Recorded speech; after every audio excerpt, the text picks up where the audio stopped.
ইসলাম হচ্ছে পরিষ্কার পরিচ্ছন্ন সুন্দর এবং উদারতায় পরিপূর্ণ। ইসলামে বাড়াবাড়ি নেই, মারামারি নেই, কাটাকাটি নেই, ঝামেলা নেই, ঝঞ্ঝট নেই। আজকে বর্তমানে বিশ্বের মুসলিমের অবস্থা পরিপ্রেক্ষিতে আমি কিছু কথা আলোচনা করব। পৃথিবীতে দুটো বৃহত্তম ধর্ম, এক নম্বর বৃহত্তম ধর্মের নাম হচ্ছে খ্রিস্টান,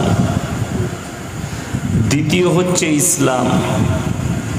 যে ধর্মের মানুষ সব থেকে বেশি আছে সেটা হচ্ছে খ্রিস্টান। দ্বিতীয় যে ধর্মের মানুষ বেশি পৃথিবীতে বাস করে সেটা হচ্ছে ইসলাম।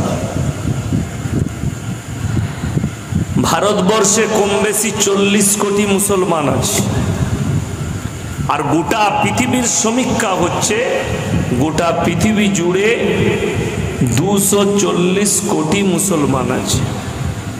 তার মধ্যে 40 কোটি ভারতে। পৃথিবীর 48টা রাষ্ট্র আছে ইসলামিক রাষ্ট্র, যাদের কাছে শাসন ক্ষমতা আছে ইসলামের হাতে, মুসলিমের হাতে। এখন গোটা বিশ্বের মুসলিমরা বিচলিত যে ইহুদি মাত্র 1 কোটি আছে গোটা পৃথিবী জুড়ে। 60 থেকে 70 লাখ ইহুদি ইসরায়েলে আছে। ইসরায়েল বলে পৃথিবীতে কোনো দেশ ছিল না। ইসরায়েল হচ্ছে ওই জায়গাটা, যে জায়গাটা গাজা ফিলিস্তিন বলছেন। ফিলিস্তিনটার নামই তারা নাম দিয়েছে ইসরায়েল। হিটলার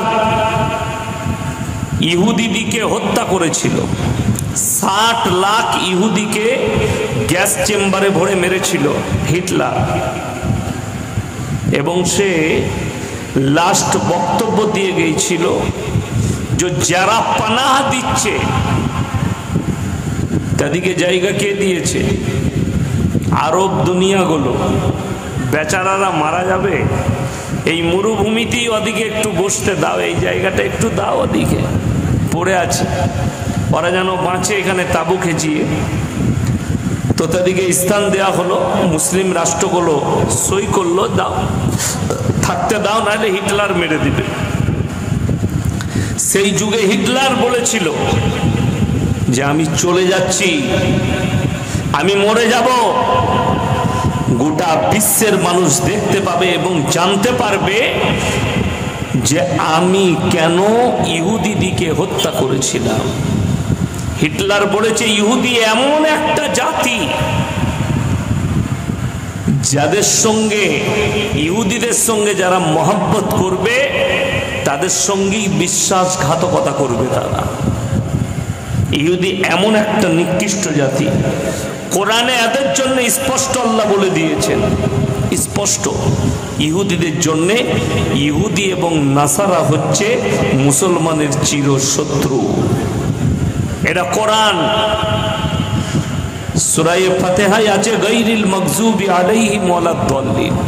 মাগযুম মানে ইহুদি, দাল্লিন মানে নাসারা।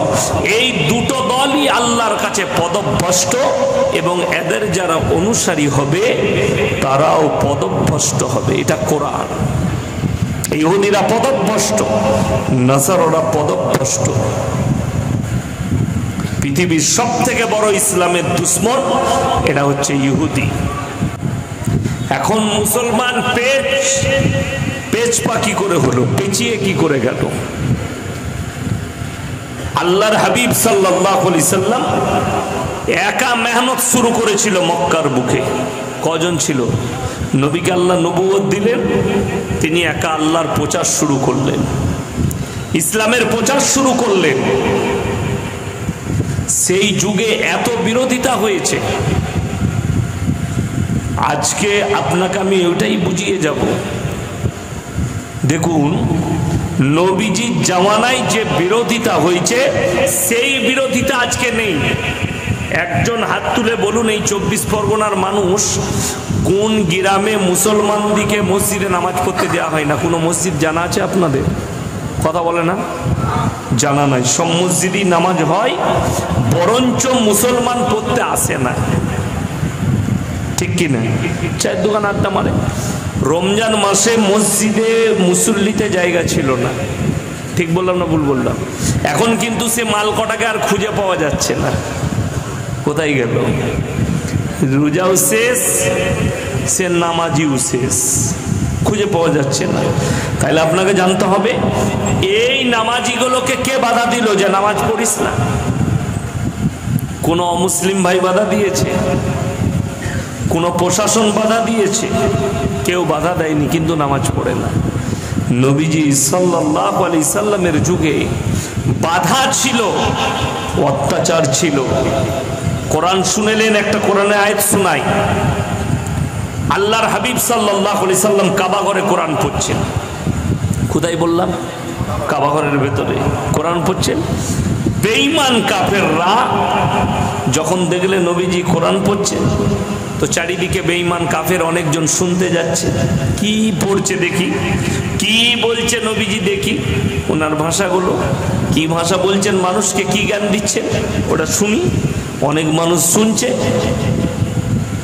বেঈমান কাফেররা বাইরেতে মেহনত শুরু করলে আল্লাহ আয়াত পাঠালেন নবীজির কাছে, শোনো বেঈমান কাফেররা তোমার জন্য কি বলে। ওয়াকালাল্লাযীনা কাফারু লা তাসমাউ লিহাযাল কুরআন ওয়ালগাউ ফীহি লাআল্লাকুম তাগলিবুন। কোরআন, হে নবী, বেঈমান কাফেররা বলে নবী যে কোরআন আবৃত্তি করে সে কোরআন তোমরা শ্রবণ করো না, হাততালি মারো আর কানেতে আঙ্গুল দাও, কিন্তু নবীজি যে কোরআন পড়ে সে কোরআন তোমরা শুনো না, নবীজির ভাষা শুনো না। আল্লাহর কসম, তারপরও ইসলামকে রুখতে পারেনি, গোটা পৃথিবীতে প্রচার হয়েছে। জোরে বলুন সুবহানাল্লাহ। গোটা পৃথিবী একটা মানুষের মেহনতে আজকে 240 কোটি মুসলমান। একটা মানুষ কুরবানি করেছেন, একটা থেকে দুটো, দুটো থেকে তিনটে, তিনটে থেকে চারটা। ইসলামের বিজয়গুলো যদি ইতিহাসগুলো খুলেন, চোখ দিয়ে পানি পড়বে বিজয়গুলো কিভাবে এসেছে। আল্লাহর নবী সাহাবী 313 জন সাহাবী, একদিকে 1000-এর বেশি বেঈমান কাফের। সাহাবীরা বললেন, ইয়া রাসূলুল্লাহ, আমাদের কাছে অস্ত্রও কম, সৈন্যও কম। আল্লাহ বললেন, হে নবী, তুমি তোমার সাহাবীদিকে বলো তাওয়াক্কালতু আলাল্লাহ, আল্লাহর উপরে বিশ্বাস স্থাপন করতে, আমি আল্লাহই যথেষ্ট।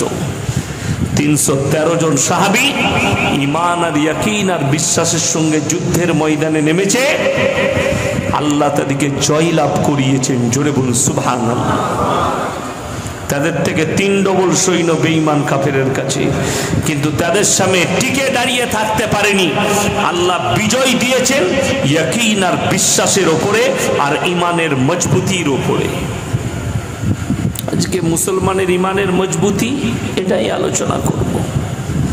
আমি নিজেকে মুসলমান বলছি, তাইলে আমার মধ্যে নামাজ নাই কেন? আমি নিজেকে মুসলমান বলছি, রাসূল সাল্লাল্লাহু আলাইহি সাল্লামের আখলাক চরিত্র আমার মধ্যে নেই কেন? আমি নিজের মধ্যে আনতে পারছি না, না পরিবারের মধ্যে আনতে পেরেছি, না সমাজের মধ্যে আনতে পেরেছি, অথচ আমরা দাবি করি আমরা মুসলমান। গরুর মাংস খেয়ে যদি মুসলমান হওয়া যেত, ভারতের সবথেকে দামি মুসলমান হতো ফিল্মের আর্টিস্ট ঋষি কাপুর। সে ডাইরেক্ট মিডিয়ার সামনে বলেছে, প্রত্যেক দিন ডিনারে আমার প্লেটে, আমার খাবারে গরুর মাংস থাকে। মারা গেছি তো সে যখন প্রত্যেক দিন গরুর মাংস খেয়েছে, তাহলে সেও মুসলমান। গরুর মাংস খেলে মুসলমান হওয়া যায় না, টুপি লাগালে মুসলমান হওয়া যায় না, মসজিদে গিয়ে মাথা ঠুকলে মুসলমান হওয়া যায় না। আপনি তো আপনার গ্রামের মসজিদে মাথা ঠুকছেন। এমন এমন হারাম করে নাম করব, তারা কাবা ঘরে গিয়ে মাথা ঠুকে আসছে, অথচ তারা মুশরিক। গায়ে লাগবে অনেক জনা। আমাদের যারা যুবক আছে, বাবাজিরা লয়, অনেক যুবক আছে শাহরুখ খানের ভক্ত আছে। শাহরুখ খান উমরা করতে গেল, কাবা ঘরে মাথা ঠুকে এলো, ঘুরে এসেই আবার কোন মন্দিরে পুজো দিতে গেল। আপনি তাকে মুসলমান ভাবেন, আমার মতো মৌলবীর খাতায় সে মুশরিক, আমার মতো মৌলবীর বিচারে ফতোয়ায় শাহরুখ খান মুশরিক। সালমান খানের পরিবার কখনো টুপি লাগায়, কখনো মসজিদে গিয়ে মাথা ঠুকে, কখনো মন্দিরে গিয়ে তার বাড়িতে গণেশের পুজো হয়, তাকে আপনারা মুসলিম ভাবেন। ইসলাম স্বীকৃতি দেয় না। আমি কোরআন শোনাবো, আপনাদের দিমাগ ফেটে যাবে যে আমরা কাকে মুসলমানের খাতায় ধরে রেখেছি। কোরআন খুলেন, সূরা বাকারা। পূব কিংবা পশ্চিম দিকে মাথা ঠুকাটা ম্যাটার নয়, উত্তর কিংবা দক্ষিণে মাথা ঠুকাটা ম্যাটার নয়। পৃথিবীর যারা নাস্তিক আছে, নাস্তিক বাদ দিয়ে সবাই মাথা ঠুকে, নাস্তিক ছাড়া সবাই মাথা ঠুকে। কেউ গাছের নিচে, কেউ কবরের কাছে, কেউ ঠাকুরের কাছে, কেউ অগ্নির কাছে, কেউ সূর্যের, কেউ চন্দ্রের কাছে, কেউ পূবে, কেউ পশ্চিমে, কেউ উত্তরে, কেউ দক্ষিণে, কেউ গাছের নিচে। ওই জন্য আমার আল্লাহ কোরআনে এই ম্যাটারটাই রাখেনি, এই ম্যাটার রাখেনি। কেন রাখেনি শুনেলেন কোরআন, লাইসাল বিররা আন তুওয়াল্লু বুজুহাকুম কিবালাল মাশরিকি ওয়াল মাগরিব ওয়ালাকিন্নাল বিররা মান আমানা বিল্লাহ। হে নবী, পূব কিংবা পশ্চিম দিকে মাথা ঠুকার নাম ঈমান নয়, প্রকৃত ঈমানের নাম হচ্ছে মান আমানা বিল্লাহ, আল্লাহর উপরে বিশ্বাস আর ইয়াকিন। এক নম্বর, ওয়াল ইয়াউমিল আখির, আমার পরকালের প্রতি, ওয়াল মালাইকাতি, আমার ফেরেশতাদের প্রতি, ওয়াল কিতাবি, আমার আসমানি কিতাবের প্রতি, ওয়ান নবিয়্যিন, আর যতগুলো নবী পয়গম্বর পাঠিয়েছি এদের উপরে বিশ্বাস আনার নাম হচ্ছে ঈমান। এই পাঁচটা জিনিস আপনাকে বিশ্বাসও করতে হবে, মানতেও হবে। তারপরে যদি আপনি সিজদা করেন, এই পার্সোনাল প্রপার্টি আল্লাহ ছাড়া কারোর সামনে নত হবে না। এটার নাম শরীয়ত, এটার নাম ইসলাম। আপনি ছেলে খেলা ভেবেছেন আপনি মন চাই জিন্দেগি করবেন না, আপনার জিন্দেগি মন চাই নয়। একজন মুসলমানের জিন্দেগি মন চাই জিন্দেগি হবে না, রব চাই জিন্দেগি হবে। আল্লাহ এবং রাসূল সাল্লাল্লাহু আলাইহি সাল্লামের আখলাক চরিত্রের উপরে তোমার চলার রাস্তা হবে। বেঈমান কাফেরের চলার রাস্তাটা তোমার রাস্তা নয়। তোমার হাদিস জানা নাই না তুমি জানতে চাও। আল্লাহর হাবিব সাল্লাল্লাহু আলাইহি সাল্লাম বলেছেন, হে আমার সাহাবীরা বলো, যার জীবনে নামাজ নাই তার মধ্যে ইসলাম নেই। আপনি রমজান মাসের গুরুত্ব বুঝলেন, আর 5 ওয়াক্ত নামাজ ফরজ এটা বুঝেন না। যতজন এখানে মুসলমান বসেছেন, যারা আসেননি, সকলে জানে প্রত্যেকটা মুসলমান নরনারীর জন্য দ্বীনি ইলম হাসিল করা ফরজ। ঠিক কিনা কথা বলেন? এই গ্রামের কথা বলছি, জেলার কথা, থানার কথা পরে বলবো। এই গ্রামের কথায় যতগুলো মুসলমান আছে সমীক্ষা করা হলে 100 জনের মধ্যে 98 জনের কাছে দ্বীনি ইলম নাই। দ্বীনি ইলম মানে কি? মৌলবি হতে হবে না, মুহাদ্দিস হতে হবে না, হাফেজকারী হতে হবে না। দ্বীনি ইলম মানে অতটা হাসিল করতে হবে যতটা করলে আপনি হারাম হালালটা বেঁচে চলতে পারেন, দিন আর বদ্দিন চিনতে পারেন, শিরক আর বেদাত চিনতে পারেন, কুফরি চিনতে পারেন। বেঈমান কাফেররা যে জাল আপনার উপরে ছুড়ছে, সেই জালটা যেন আপনি আপনার চোখের দ্বারা, ঈমানি চোখের দ্বারা, ইলমের দ্বারা দেখতে পান। অতটাই ইলম। যদি বলেন কোথায় হাসিল করব, সে জায়গায়ও আছে। কোথায় করবেন? হয় কোনো বড় আলেমের কাছে উঠা বসা করে হোক, কোনো মাদ্রাসায় পড়াশোনা করে হোক, তা না হলে বড় আলেমের লেখা বই পড়ে হোক, অতটা ইলম আপনাকে হাসিল করতে হবে। মুসলমান হারাম হালাল চিনে না, দিন বদ্দিন চিনে না। আপনাকে বুঝিয়ে দিই মুসলমান কতটা হারাম হালাল চিনেছে। আপনাদের গোটা কলকাতায়, 24 পরগনায়, আমার বর্ধমানের আর বীরভূমের বালি আসে। ঠিক বলছি না ভুল বলছি? বালি কোথাকার? বর্ধমানে দামোদর নদী, অজয় নদীর বালি আর দামোদর নদীর বালি, সব থেকে দামি বালির ঘাটটা আমার বাড়ির পাশে, সিল্লার ঘাটের বালি। প্রত্যেক দিন হাজার হাজার গাড়ি লোড হচ্ছে, কলকাতা 24 পরগনায় চলে আসছে বালিগুলো। মুসলমান ছেলে গাড়ি চালায়, ট্রাক চালায়, হাই রোডে দাঁড়িয়েছে, হোটেলে ঢুকিয়ে এক বোতল মদ টেনে দিল, তারপরে বলছে মুরগির গোশ আর রুটি নিয়ে আয় ভাই। হোটেলের কর্মচারী বেচারা মুরগির গোশ আর রুটি এনেছে, তখন জিজ্ঞেস করছে মুরগিটা জবাই না কাটা। সে হারামখোরকে জুতো করে মারতে আছে না না? আচ্ছা, মদ খাওয়া কি হারাম? কাটা মাংস খাওয়া কি হারাম? দুটোই হারাম। ই মনে করেছে মদটা খাওয়া হারাম, মদটা খাওয়া যাবে, বাকি মুরগিটা খাওয়া যাবে না, মুরগিটা জবাই খেতে হবে। এই মুসলমানের হাল বলছি, বড় কষ্ট লাগে। আপনি দোয়া করেন, মৌলবীদিকে নিয়ে, হুজুরদিকে নিয়ে দোয়া করছেন, আপনার জ্ঞান আছে? দোয়া কবুলিয়াতের জন্যে গোটা 24 পরগনার লোক যদি রোজ জলসা করে আর রোজ হুজুর ডেকে নিয়ে এসে দোয়া করে, আমাদের মতো মৌলবীকে ডেকে দোয়া করেন, দোয়া কবুল হওয়ার রাস্তাটা আগে জানতে হবে। দোয়া কবুলিয়াতের রাস্তাটা 1 নম্বর। দোয়া কবুল হওয়ার জন্য শর্ত হচ্ছে আল্লাহর কাছে হালাল খাবার, তবে আল্লাহর কাছে দোয়া কবুল হবে। আপনি হালাল খাবার খেয়েছেন কিনা? আপনি এমনি দোয়া কবুল হবে না। মুসলমান হারাম হালাল কি বুঝেছে? এতটুকু বুঝেছে, আপনাকে বুঝিয়ে দিই। সকালবেলায় যদি আপনি কলকাতায় যান, দত্তপুকুর বাজারে যান, কিংবা কলকাতায় গিয়েছেন, নিউ টাউনে গিয়েছেন, কোনো হোটেলে খাবেন, তো আপনাকে জিজ্ঞেস করতে হবে না, হবে না, দাদা মুরগিটা জবাই না কাটা? কথা বলেন কাকে? মুসলমানকে।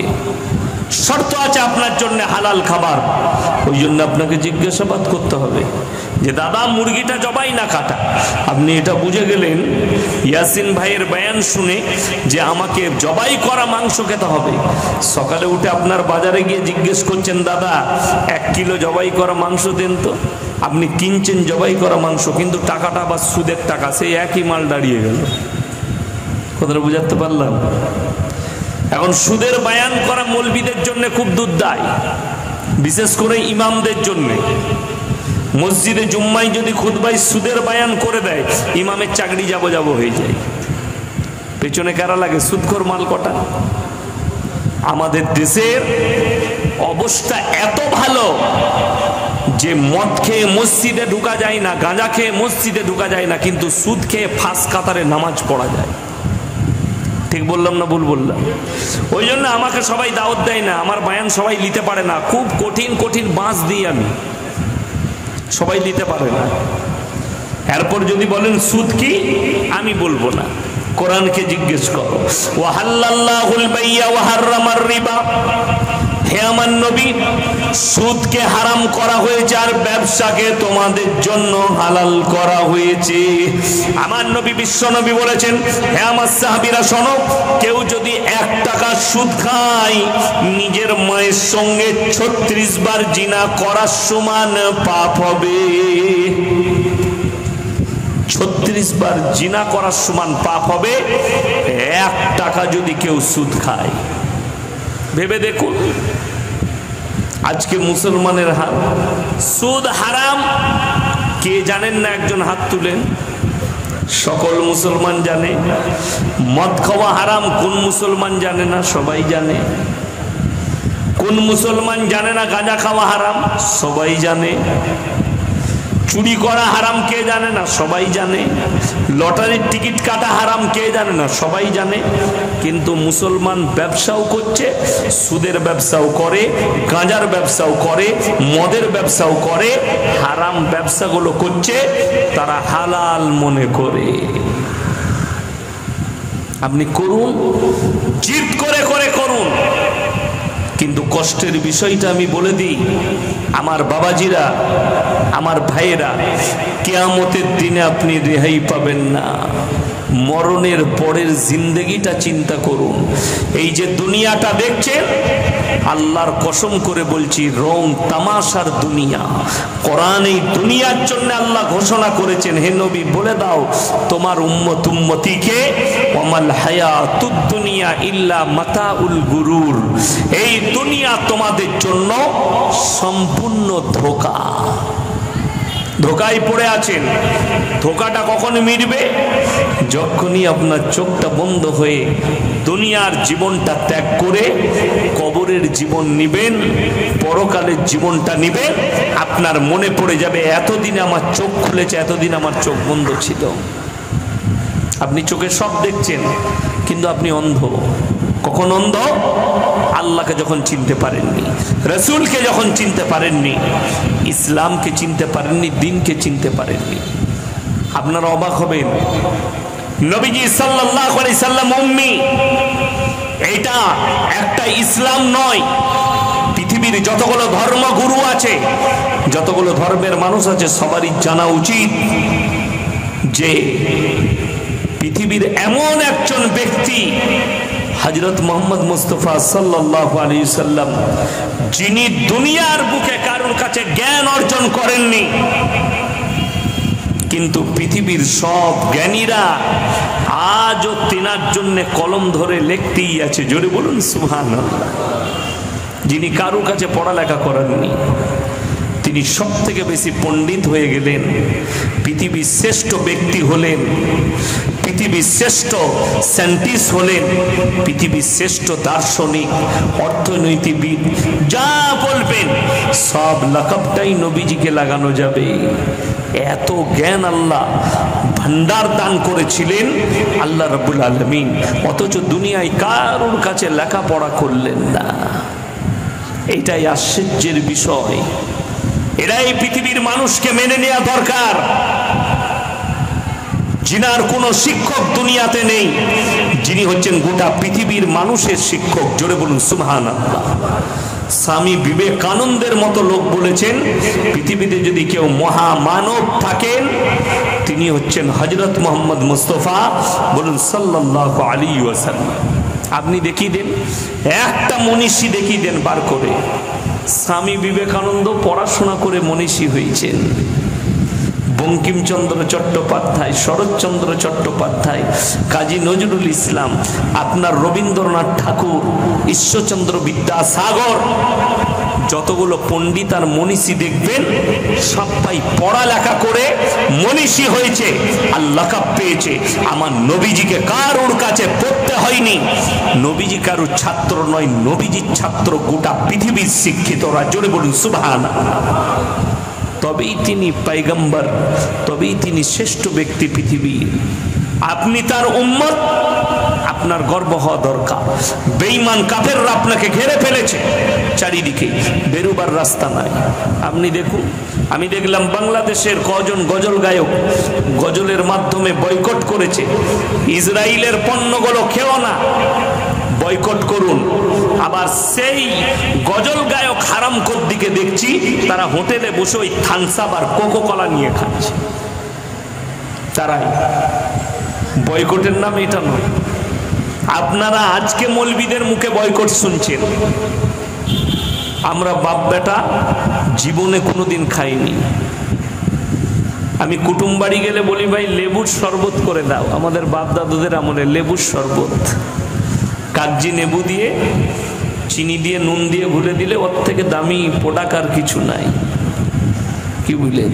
তো তুমি থামস আপ কোকো কলা নিজে বয়কট করতে পারো না, লোককে বয়কটের ডাক দিচ্ছ। শুনেলেন এই 90 লাখ ইহুদি, তারা পরমাণু দ্বারার অস্ত্রের দ্বারা পৃথিবীর মাথার উপরে বসেনি, তারা যদি বসেছে কলমের দ্বারা বসেছে। আর আমার আল্লাহ কোরআনে বললেন, আল্লামা বিল কলম, হে নবী আমি কলমের সাহায্যে শিক্ষা দিয়েছি। আপনার জানা নাই যারা শিক্ষিত আছেন এখানে, যদি কোনো ডাক্তার, মাস্টার, প্রফেসর, ইঞ্জিনিয়ার থাকেন, ইতিহাসবিদ থাকেন, যে স্টুডেন্টরা ইতিহাস নিয়ে পড়ছ, একজন বাপের বেটা থাকলে দাঁড়িয়ে বলুন পৃথিবীর প্রথম সভ্যতার নাম কি? পৃথিবীর প্রথম সভ্যতার নাম কি বলুন? আমি এক্ষুনি 100 টাকা মিষ্টি খেতে দেবো। পৃথিবীর প্রথম সভ্যতার নাম অনেকে জানে না। একটা বিশ্বকোষ বলে একটা বই আছে, আজকের বই নয়। বইটা যদি একটু বেশি ঘেঁটে দেওয়া হয় বইটা ছেড়ে পড়ে যাবে। আমার বাড়িতে রাখা আছে, আমার লাইব্রেরিতে। বইটার নাম হচ্ছে বিশ্বকোষ। গোটা পৃথিবীর ইতিহাস লেখা আছে, বিভিন্ন রকমের ইতিহাস। সেইখানে পড়লাম, সেই বইটা কোনো মুসলিম সম্রাট লেখেনি, সেই বইটা কোনো বাদশা রাজা, মুসলিম রাজা বাদশা লেখেনি, কোনো মুসলিম মনীষী লেখেনি। একজন সনাতন মুসলিম, সনাতন ভাই, তিনি লিখেছেন বাংলায়। সেই বই আমার বাড়িতে আছে। সেখানে লেখা আছে পৃথিবীর প্রথম সভ্যতার নাম হচ্ছে মিশরের মুসলিম সভ্যতা। জোরে বলুন সুবহানাল্লাহ। এটা পৃথিবীর প্রথম সভ্যতা। পৃথিবীর দ্বিতীয় সভ্যতার নাম স্পেনের মুসলিম সভ্যতা। আজকে যে স্পেনটা খ্রিস্টান নাসারাদের দেশ দেখছেন, ওটা কোনো খ্রিস্টানদের, নাসারাদের, ইহুদিদের দেশ ছিল না। ওই দেশটা ছিল মুসলিম রাষ্ট্র। মুসলমানদের গণহত্যা চালানো হয়েছে 1 এপ্রিল এবং ওই দেশটাকে দখল করা হয়েছে। মুসলমানরা সচেতন না হওয়ার কারণে আজকে হাজার হাজার স্পেনের মাদ্রাসার মসজিদগুলো মদের বার হয়ে বসে আছে। তারা মদের বার করেছে, দেহ ব্যবসার আড্ডাখানা খুলেছে। হে ভারতের মুসলমান, তুমি তো চোখে দেখেছ এখন বাবরি চলে গেছে, তুমি তো দেখেছ এখন মাথুরা যাবে, তুমি তো দেখছো তাদের মুখ থেকে শুনছো কাশিটাও কাটবে, তুমি তো দেখেছ মালদার আদিনা মসজিদে প্রবেশ করে পুজোর অনুষ্ঠান করা। তুমি এটাও দেখতে পাবে একদিন তোমার মসজিদটাও চলে যাবে, আর তোমার মসজিদ হয় বার হবে, তা না হয় সেখানে মদের দোকান খোলা হবে। যদি তুমি নামাজি না হও, তবে রমজান মাসে নামাজ পড়ছো, বাকি সময় তুমি মনে করছো আর নামাজের প্রয়োজন নাই। অথচ রাসূল সাল্লাল্লাহু আলাইহি সাল্লামের হাদিস, যার নামাজ নেই তার মধ্যে ইসলাম নেই। আপনার মধ্যে নামাজ নেই, আপনার মধ্যে ইসলাম নেই। এটা আপনি নোট করে নিয়ে যান। আজকে শুনেলেন আমার মুসলমান ভাই, আল্লাহ রাব্বুল ইজ্জত কোরআনে বললেন, হে নবী, কলমের সাহায্যে শিক্ষা নিতে বলো। পৃথিবীর এই ভারতের 3 জন ব্যক্তি, 2 জন রাজনীতিবিদ, একজন হচ্ছে আমাদের মতো একজন সাধু সন্ন্যাসী। আমরা, আপনারা মৌলী সাহেব বলেন, তারা পণ্ডিত বলে, কথাবাচক। এই 3 জন ব্যক্তির 3টে বয়ান ফেসবুকে ভাসছে, মোবাইলে, ইউটিউবে, সোশ্যাল মিডিয়ায় ভাসছে। একজন বললে কথাবাচক, তার নাম হচ্ছে ছোটে দাজ্জাল, বাগেশ্বর ধাম বাবা। তিনি মানুষের সামনে বয়ান দিচ্ছে, मेरे भाई आप लोग अपने अपने घर में तमंचा रखो, हथियार रखो, काटने के लिए काम आएगी। এটা একজনের ভাষণ। দ্বিতীয় নম্বর যে বলছে, তিনি যে কোনো পার্টির একজন নেত্রী, আমি কোন দল নাম করব না যেহেতু আমি রাজনৈতিক বক্তা নয়, তবে আমাদের রাজ্যের মানুষ নয়, তিনি বক্তব্যে বলছেন, নেত্রী कि मेरे माँ और बहन अपने घर में हथियार रखो, अगर ना हो तो कम से कम एक सब्जी काटने वाला चाकू भी रख लो, किसी को काटने के लिए काम आएगी। তৃতীয় যে ব্যক্তি বয়ান করছেন, তিনার বাড়ি হায়দ্রাবাদে, তিনিও একজন রাজনীতিবিদ। তিনি বলছে, তিনার সামনে মুসলিম যুবকরা বসে আছে, তিনি বললেন, मेरे भाई तुम लोग के पास किसके किसके पास कलम है, हाथ उठाओ। सबाई हाथ तुल्ले, हमारे पास कलम है, हमारे पास। बोले किसके किसके पास कलम नहीं है, हाथ उठाओ। যাদের কাছে কলম নেই তারাও হাত তুললো। তিনি অনুরোধ করলেন, হে मेरे मुसलमान भाई, आपने जेब में कलम रखो, दुनिया तुम्हारे मुट्ठी पे होगी। जोरे बोलুন সুবহানাল্লাহ। আর আমার আল্লাহ বললেন, আল্লামা বিল কলম কলমের সাহায্যে শিক্ষা অর্জন করো, দ্বীনি শিক্ষা নাও, পৃথিবী তোমার পেছনে ছুটতে শুরু করবে। পৃথিবী জানেন, আজকে যে মুসলমান বলছে আমি মডেলিং এর যুগ পেয়েছি, আজকে যে মুসলমান বলছে এই যুগ পরিবর্তন হয়েছে, তাই মডেলিং এর যুগ মেনে চলতে হবে, এটা আমার ভাষা নয়। একজন ফিল্মের আর্টিস্ট, তার নাম হচ্ছে জাফর জাফরি, মুসলিমদের ছেলে। সে একটা মজমায় বলছে, মুসলমান তু দুনিয়া কা পিছে ভাগ রাহা হ্যায়, मैं कहता हूं तू 1400 साल पीछे चला जा, दुनिया तेरे पीछे भागेगी। जोरे बोल सुभान अल्लाह। मुसलमान तू दुनिया के पीछे भाग रहा है और मैं कहता हूं तू 1400 साल पीछे चला जा और रसूल के अखलाक लेके आ, तो पूरा दुनिया तेरे पीछे भागेगी। जोरे बोल सुभान अल्लाह। মুসলমান তুমি 1400 বছর পেছনে গিয়ে নবীজির আখলাক নিয়ে এসো, চরিত্র নিয়ে এসো, তোমার জীবনে আর দাগ থাকবে না, এই দুনিয়া তোমার পেছনে ছুটবে। মানুষ সুদ খেয়ে বড় লোক হতে চায়, লটারি কেটে বড় লোক হতে চায়, মানুষ লোকের মেরে নিয়ে বড় লোক হতে চাইছে, টাকা সম্পদ করতে হবে। তারপরও তুমি হচ্ছে সমাজের একজন ঘৃণিত লোক, লোকে বলবে সুদখোর, বলবে না? বলবে। লোকে কি বলবে? লোকটা সুদখোর। আপনি ভাবতে পারেন, আপনাদের গ্রামে যদি কেউ 5 কোটি টাকার মালিক হয়, তার বাম মরে গেলে জানাজার নামাজ কোনো নেতা পড়াবে না ইমাম পড়াবে? কথা বলেন, ইমাম পড়াবে, তাই না? তো ইমাম যদি জানাজার নামাজ পড়ায়,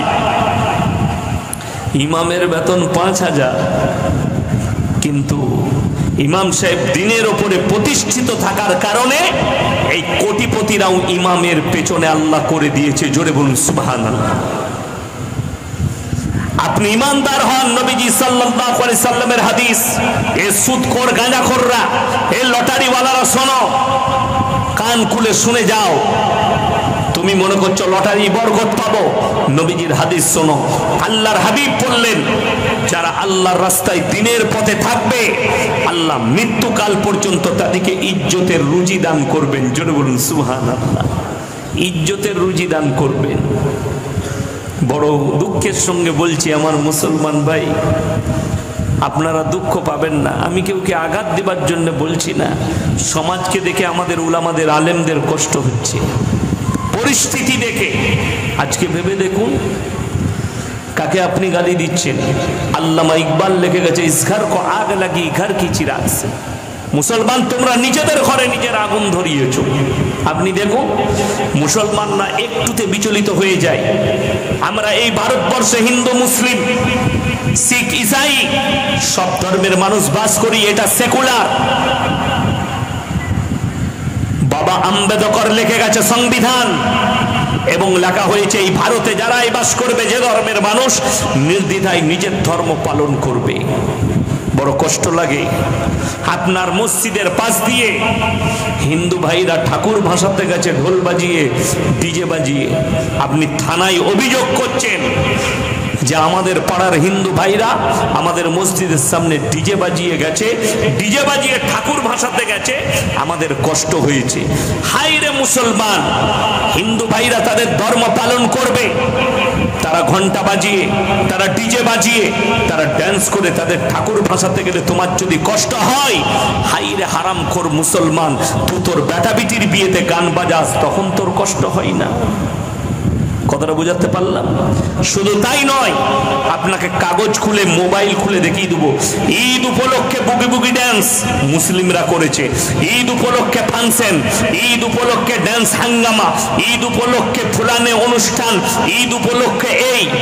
কোন মৌলবি যদি এখানে স্টেজে এসে ফতোয়া দিতে পারে আমার সামনে যে ঈদ উপলক্ষে ড্যান্স করা জায়েজ আছে, ঈদ উপলক্ষে ডিজে বাজানো জায়েজ আছে, হাই রে, আমার বর্তমান টাউনে কম বেশি 40টার বেশি মসজিদ হবে।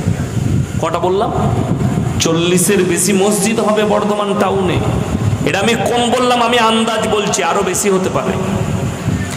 তো বিশ্বাস করবেন না, বেশিরভাগ পাড়ায় মুসলিম যুবকরা যখন থেকে ঈদের চাঁদ উঠেছে, হারামখোরের আওলাদরা ডিজে বাজাচ্ছে। তখন কিন্তু আপনার কষ্ট হয়নি আর মুসল্লিদেরও কষ্ট হয়নি। কেন? ও তো ওরই ঘরের হারামখোর, তোমারই ঘরের জন্ম নিয়ে হারামখোর ওটা। তার কারণে তুমি অভিযোগ করতে গেলে না থানায় যে ঈদের দিনে এই ছেলেগুলোকে ধরে নিয়ে যান যারা ডিজে বাজাচ্ছে, তখন তোমার নামাজের ক্ষতি হলো না।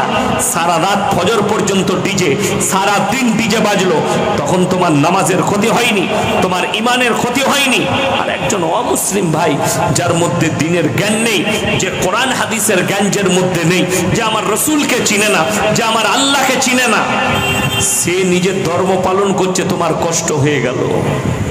তোমার বিবেককে জিজ্ঞেস করো। আজকে ম্যাক্সিমাম বিয়ে শাদিতে গান বাজনা ডিজে বাজানো হচ্ছে। আপনি প্রতিবাদ করতে পেরেছেন যে এই বিয়ে ঘরটা বয়কট করো গ্রামের মানুষ, আর ইমামকেও বিয়ে পড়াতে যেতে দেবো না, আপনি বয়কট করতে পারেননি। আপনি কিসের দাবি করছেন যে অমুসলিমদের গান বাজানোতে আপনার কষ্ট হয়েছে? যদি এটা বলেন তুমি হচ্ছে মাক্কার, তুমি হচ্ছে চালবাজ, তুমি হচ্ছে ধোঁকাবাজ, তুমি হচ্ছে প্রতারক, তোমাদের থেকে বড় প্রতারক আর কেউ নেই।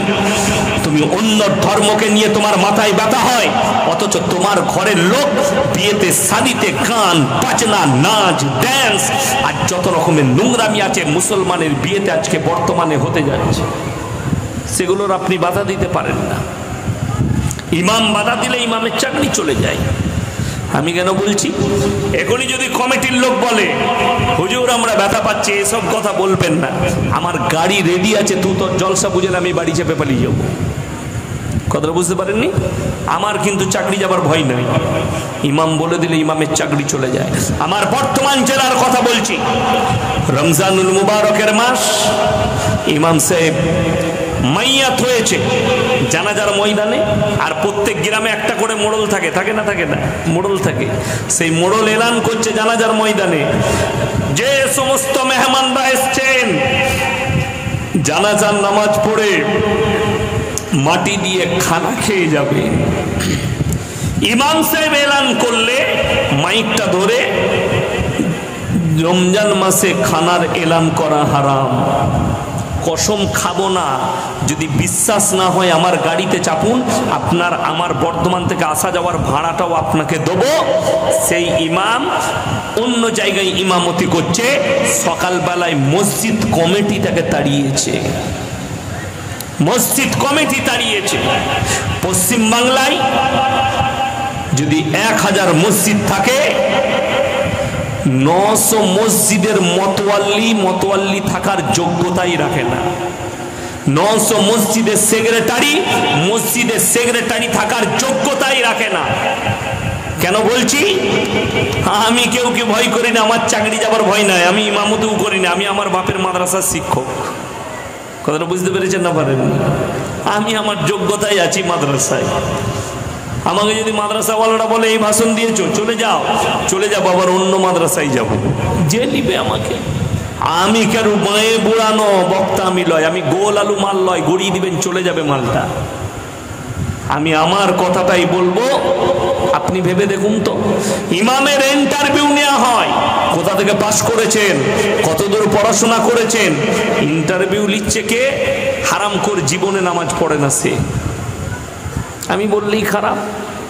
শুধু তাই নয়, একটা মসজিদ কমিটি 24 পরগনায় বার করে দেন, গোটা উত্তর দক্ষিণ 24 পরগনায় একটা মসজিদ কমিটি বার করুন।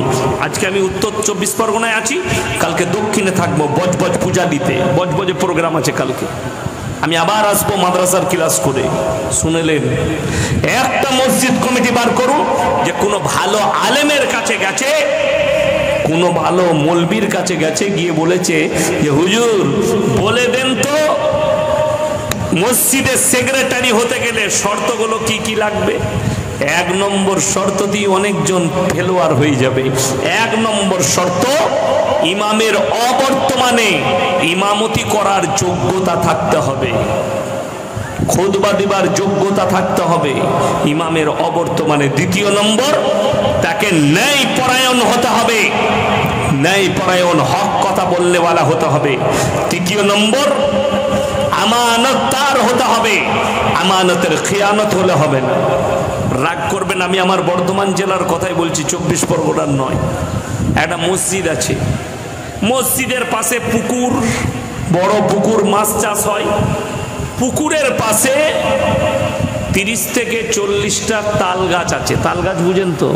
তাল ধরে আমাদের দেশের লোক তালের পিঠা খায়, খাই না? কচিতে তালটা খেতে ভালো লাগে। সেই তালের 30টা 40টা গাছ মসজিদের যে সেক্রেটারি, সে কন্টেকে দেয় তাড়ি টাংতে সাঁওতাল দিকে। কি বললাম? তাড়ি। এক একটা গাছে 3000 করে দিবি, 3 × 12 1,20,000। পুরো মাস তাড়ি বিক্রি কর, আর আমাকে প্রত্যেক দিন 1 হাঁড়ি করে দিবি। সে মালু চালায়। তো মসজিদের সেক্রেটারি যদি তারিখর হয়, জীবনে নামাজ পড়ে না কিন্তু মসজিদের সেক্রেটারি, আর ওই যে তাড়ি টেঙেছে, সেই তাড়ি টাঙ্গা মসজিদের গাছের কন্টেকের পয়সা এরপর সে মসজিদে লাগায়। এরপর ভেবে দেখুন সেই মসজিদে বরকত কেমন হবে। বরকতটাও বলে দিই কি বরকত আছে। ফজরের সময় কোনো মুসল্লি থাকে না, ইমাম একা নামাজ পড়ে। ইমাম একা নামাজ পড়ে, কোনো মুসল্লি নাই। পৌষ মাসের শীতে ইমাম নিজেও নামাজ পড়ে না, শুয়ে শুয়ে কাতার ভেতর থেকে আজান দিয়ে দেয় ফজরে। যেমন রু তেমন ফেরেশতা। আমি এটা বানানো গল্প বলিনি, সেই ইমামের মুখের ভাষাগুলো আমি বললাম আপনাদিকে। আজকে সমাজের পরিস্থিতি এটার কারণে। আপনার জানা নেই, মসজিদের সেক্রেটারি হতে গেলে একজন ন্যায়পরায়ণ হতে হবে। ন্যায়পরায়ণ। ইমামের অবর্তমানে সে যেন নামাজ পড়াবার যোগ্যতা রাখে। আপনি খুঁজেলেন কটা মসজিদে এরকম সেক্রেটারি আছে, একটা বার করুন। 24 পরগনায় তো আপনি কামিয়াব, খুঁজে পাবেন না। কারা পেয়েছে দায়িত্ব? সুদ খেয়ে বড় লোক হয়েছে, টাকা আছে বলে ওকেই মসজিদের সেক্রেটারি কর। লোকের মেরে নিয়ে বড় লোক হয়েছে বলে ওর টাকা আছে, ওকেই মসজিদের সেক্রেটারি কর। আপনি ন্যায় পরায়ণ চিনলেন না, তার মধ্যে নামাজ নাই, দিনদারি নাই, তাকওয়া নাই, পরেজগারি নাই, আপনি তাকে করে দিলেন সেক্রেটারি। সে আমানতদার কি করে হবে যে নিজের ভাইয়ের সম্পত্তি নিয়ে বড় লোক হয়েছে? কি করে হতে পারে? ওই জন্যে সকল ভাইকে বলবো, দিনটা বোঝার চেষ্টা করুন। দিন আপনার বুঝে আসেনি। আপনি খালি মনে করেছেন আমি মুসলমান ঘরে জন্ম নিয়েছি মানে নামাজি, আমার জন্য জান্নাত রেডি। আর আমাদের দেশের কিছু লোক মনে করেছে কি জানেন, এই অসুবিধা নেই কোনো, এই বছরে একটা করে জলসা দেয় প্রতি 24 পরগনা, হাওড়া, হুগলি, মেদিনীপুর, 24 পরগনা, একটা বিরাট জলসা। বিসমিল্লাহ, 1 লাখ টাকা খরচ করে জলসা কর। হুজুররা আসবে, হুজুররা মোটামুটি দোয়া করে দিবে। আমরা নামাজ না পড়লেও কোনো অসুবিধা নাই, জান্নাত রেডি হয়ে যাবে।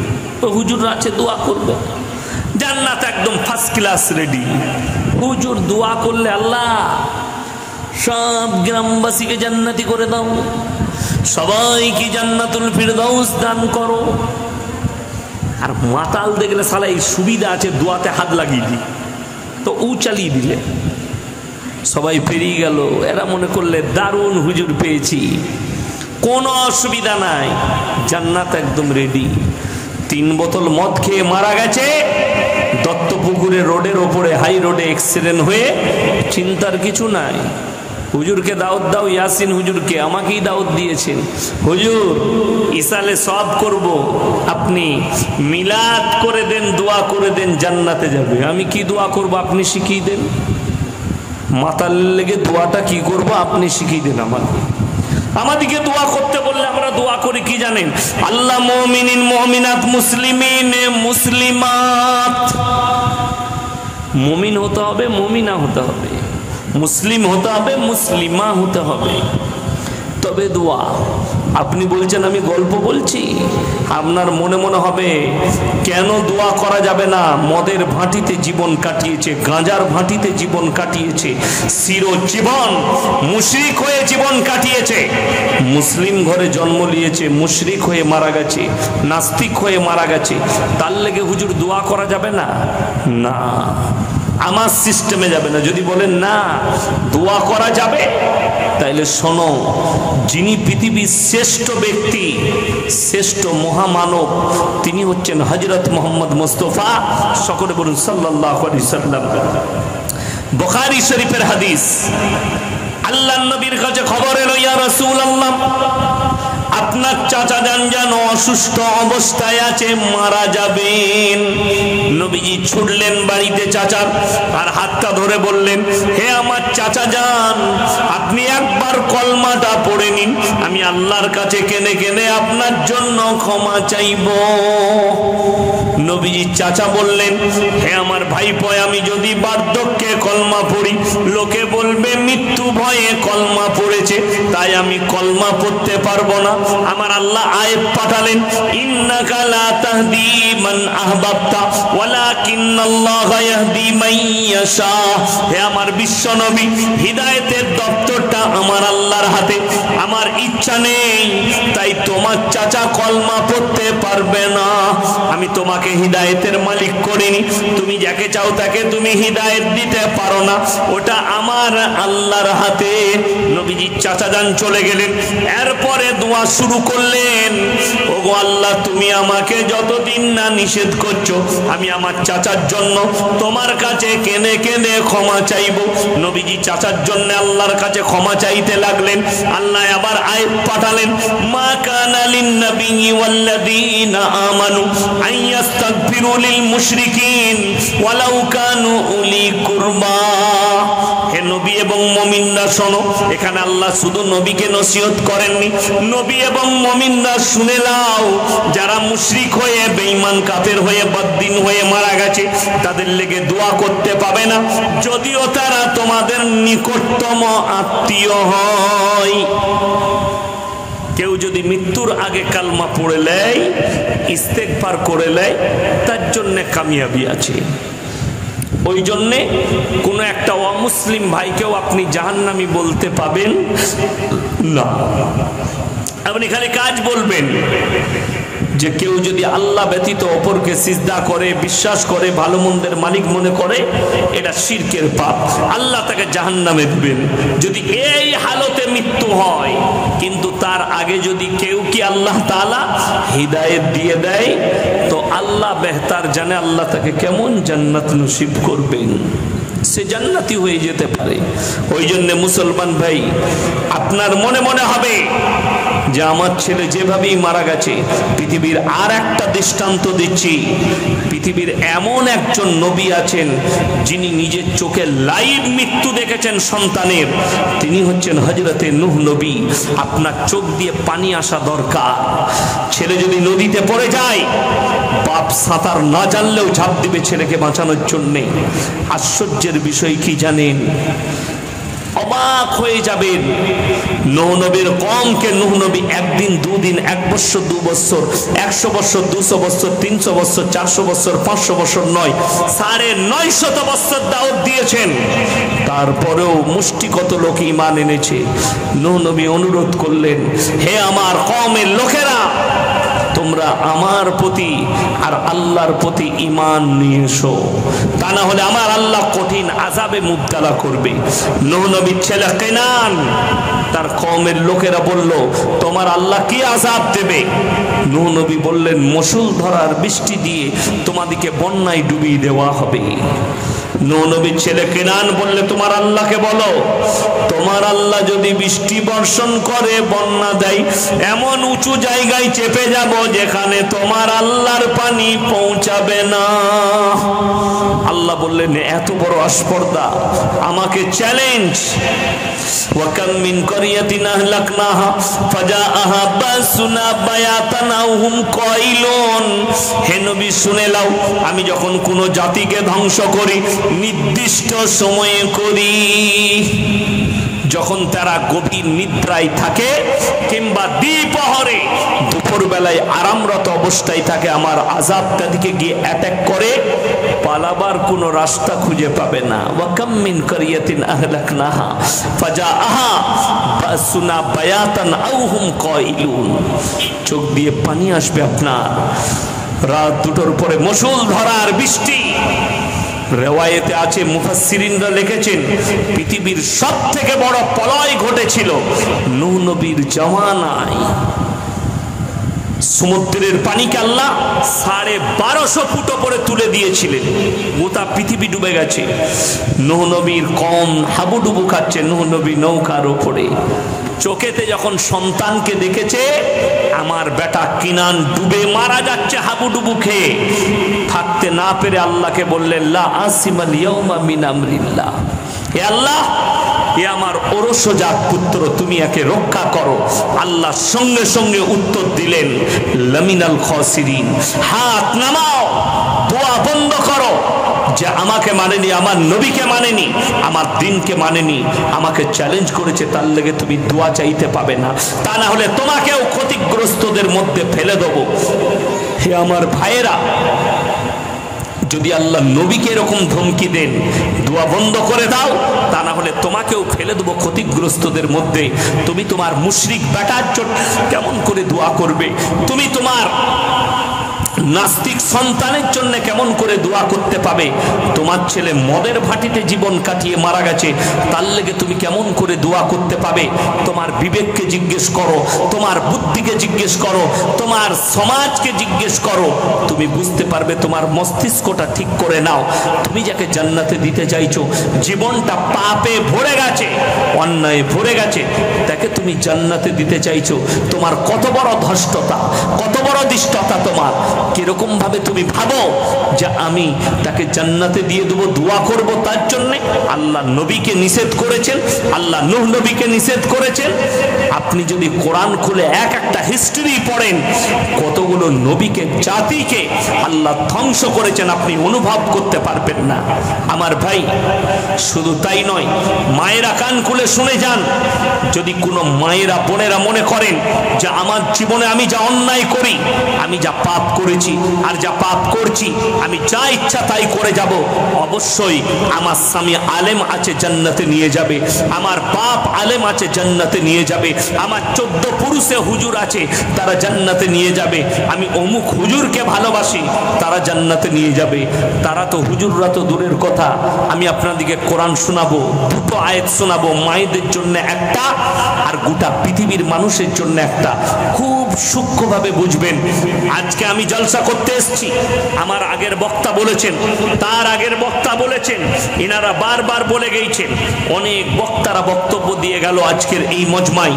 আমি লাস্ট বক্তা, আমি আপনাদের কাছে বলছি, আপনার সাথে আমার সম্পর্ক হচ্ছে দুটো। একটা হচ্ছে বক্তা এবং শ্রোতা, আমি বক্তা, আপনারা শ্রোতা। দ্বিতীয় সম্পর্কটা হচ্ছে, হাদিসে নবীজি বলেছেন, এক মুমিন আর এক মুমিনের ভাই ভাই। আপনারা আমার ভাই, আমি আপনাদের ভাই। আমার মুসলমান ভাই শুনেলেন, আমার ভাইয়েরা, এতটুকু সম্পর্ক। কিন্তু বাপ আর বেটার সম্পর্ক রক্তের সম্পর্ক, মা আর বিটির সম্পর্ক রক্তের সম্পর্ক, স্বামী আর স্ত্রীর সম্পর্ক অন্তরঙ্গ সম্পর্ক, বন্ধু আর বন্ধুর সম্পর্ক ওয়াদার সম্পর্ক। আপনি কোরআনকে জিজ্ঞেস করুন, এই রক্তের সম্পর্কের মানুষরা, এত কাছের মানুষরা, কে কার কতটা উপকারে আসবে কোরআন বলে দেবে। ইয়াউমা ইয়াফিরুল মারউ মিন আখি ওয়া উম্মিহি ওয়া আবি ওয়া সাহিবাতিহি ওয়া বানি লিকুল্লি ইমরিইন মিনহুম ইয়াউমাইদিন শানুন ইউগনি। হে আমার বিশ্বনবী, পৃথিবীর মানুষকে বলো, কিয়ামতের ময়দানটা এত ডেঞ্জার হবে, এত খতরনাক হবে। স্বামী স্ত্রীর কাছে ছুটে যাবে, স্ত্রী বলবে দুনিয়াতে আমার কোনো স্বামী ছিল না, স্বামী বলবে স্ত্রী ছিল না, বাপ বলবে বেটা ছিল না, বেটা বলবে বাপ ছিল না, মা বলবে বিটি ছিল না, বিটি বলবে মা ছিল না, বন্ধু বলবে বন্ধু ছিল না। কেউ কারুর জন্য যারা পরিমাণ বোঝা বহন করবে না। এটা কোরআন। আরো একটু আগে চলুন, আমার আল্লাহ অপর জায়গায় বললেন, আতিহিম ইয়াউমাল কিয়ামাতি ফারদা, কিয়ামতের দিনে তোমরা একা একা হাজিরি দেবে। আমার নবী, বিশ্ব নবী হাদিস বর্ণনা করলেন, হে আমার সাহাবীরা শোনো, কিয়ামতের ময়দানটা এত ডেঞ্জার হবে, সেখানে নারী পুরুষ উভয়ে উলঙ্গ অবস্থাতে থাকবে, তাদের শরীরে কাপড় থাকবে না। মা আয়েশা কাঁদছেন আর বললেন, ইয়া রাসূলুল্লাহ, ইয়া হাবিবাল্লাহ, কিয়ামতের দিনে নারীদের ইজ্জতের কি হবে? আল্লাহর নবী বললেন সেই দিনটা এত ডেঞ্জার হবে, কেউ কারোর দিকে একটা মুহূর্ত তাকাবার সময় পাবে না। যারা মনে মনে ভাবছেন আল্লাহ পৃথিবীর এতগুলো মানুষের হিসেব কেমন করে নেবেন, আজকে নয়, হযরত আদম আলাইহিস সালাতু ওয়াস সালাম থেকে শুরু করে কিয়ামতের সকাল পর্যন্ত পৃথিবীর যত মানুষ আসবে আল্লাহ সকলকে হাজির করবেন। কোরআনে আছে, হ্যাঁ আমার বিশ্ব নবী বলো আমি আল্লাহ এত সহজে হিসেব নেব? ইকরা কিতাবাক কাফা বিনাফসিকা আল-ইয়াওমা আলাইকা হাসিবা।